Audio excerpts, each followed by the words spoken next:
Olá, aqui é Cláudio Martins de Barcelona, região da Catalunha, na Espanha, para falar sobre a militarização da fronteira entre o Marrocos e a Espanha. No início da semana, o governo do Marrocos abriu unilateralmente a fronteira de Ceuta e cerca de 8 mil refugiados, entre subsaarianos e marroquis, atravessaram a nado até a cidade fronteiriça, causando uma gigantesca crise migratória. Pressionado, o governo da Frente Ampla do PSOE de Pedro Sánchez enviou centenas de soldados e veículos blindados para controlar a situação. Ceuta e Melilla são duas cidades autônomas da Espanha que estão situadas no continente africano e fazem fronteira com o Marrocos, que é a parte sul da Espanha. Então tem a Espanha, o Mar Mediterrâneo, e tem o Estreito de Gibraltar, que é uma espécie de conexão terrestre entre os dois continentes, a África e a Europa. Nessa região é onde se concentram todos os refugiados que tentam entrar em Europa por via terrestre, porque é a via de passagem, é o caminho de passagem que liga a África à Europa. Ceuta e Melilla são os dois pontos de conexão, e são duas cidades da Espanha, ou seja, duas cidades europeias, mas que estão no continente africano. Quem realmente controla essa fronteira é o Marrocos, que é, na verdade, praticamente uma ditadura fascista. É praticamente uma continuidade da ditadura franquista. Então eles controlam, o Marrocos controla com braços de ferro, cumpre o mesmo papel que a Turquia no Oriente Médio. Então eles fazem esse papel, porque eles não estão sujeitos a seguir as normas de direitos humanos, então eles fazem o que eles querem e realmente eles barbarizam com os refugiados, mas a questão é que esses refugiados, como eles não têm absolutamente nada a perder, eles não têm por que voltar, eles preferem ficar nessa situação, sendo barbarizados pelo governo marroquí e esperando uma oportunidade para poder entrar na Europa, né? Que é a única via que eles têm de sobrevivência. É uma pressão muito grande, uma pressão migratória, e o Marrocos utiliza isso como uma arma política, né? Para pressionar a Europa de diversas maneiras.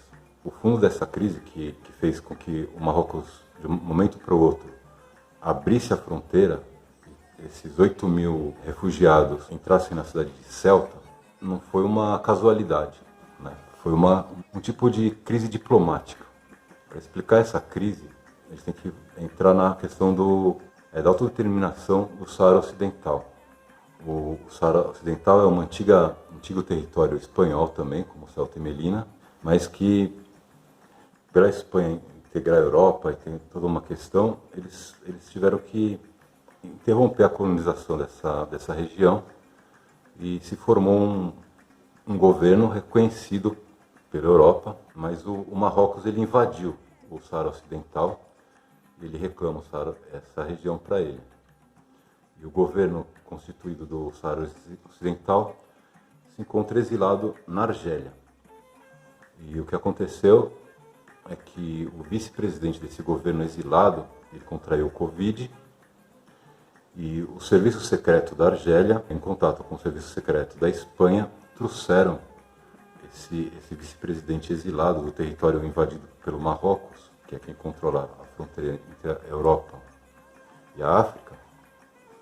Então trouxeram o vice-presidente exilado do Saara Ocidental para fazer um tratamento de Covid na Espanha, de forma secreta, através dos serviços secretos. O que aparece na imprensa é que o serviço secreto do Marrocos descobriu essa situação, né? Então, em retaliação a isso, o Marrocos resolveu abrir as fronteiras para a Espanha ver com quem eles estão falando. Uma coisa assim. É preciso analisar bem essa situação, né? Tem uma série de interesses envolvidos.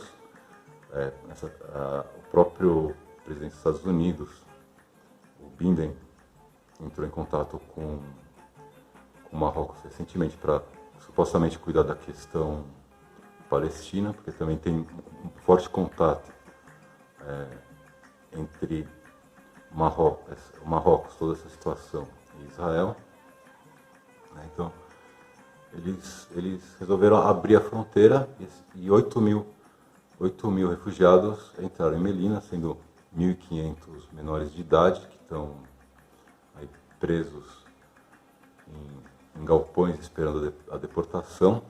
4 mil foram deportados em quente, que é um procedimento ilegal que a polícia e o exército simplesmente deportaram sem nenhum tipo de procedimento jurídico, deportação de refugiados sem nenhum tipo de procedimento jurídico. Porque quando eles entram na Europa, tem que ter um procedimento jurídico que vai resolver se eles têm direito ao asilo ou não. Mas como a quantidade de refugiados é gigantesca, praticamente não existe isso. E a política é realmente devolver e barrar essa entrada.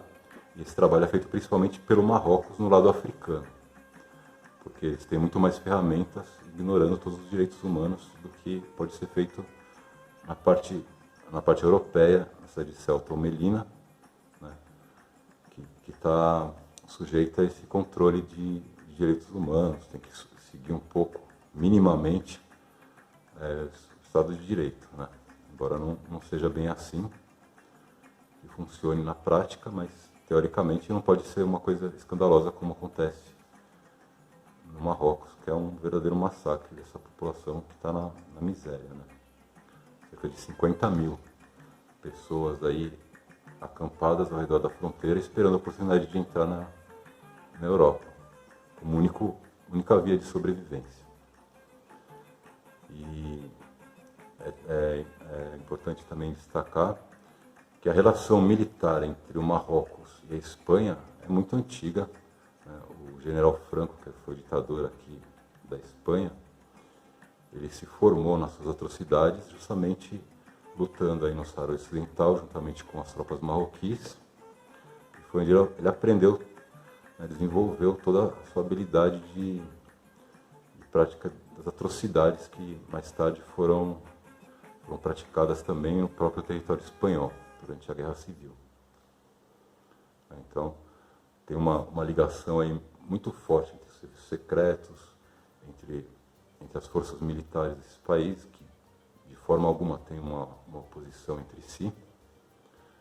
Inclusive a tropa dos legionários, que é a tropa mais fascista aqui da Espanha, criada pelo próprio Franco, como se fosse uma tropa de elite, mas na verdade é uma tropa de elite fascista. Inclusive participam de todos esses eventos recentes que teve de exaltação ao fascismo aqui na Espanha, né, a situação da militarização, a questão da militarização da situação política na Espanha, ela vem se agravando recentemente, desde que os militares eles se manifestaram em defesa da monarquia. Saiu um vídeo aí de exaltação ao fascismo por parte dos militares, uma série de declarações contra ameaças de golpe e tudo.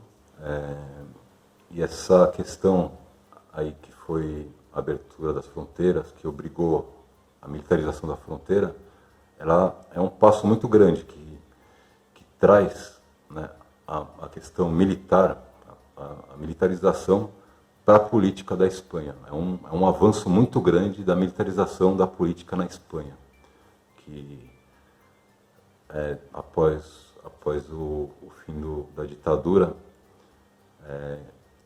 a presença dos militares na política se reduziu bastante, mas atualmente isso vem se recrudescendo, né? E essa militarização da fronteira é um aprofundamento dessa situação, né?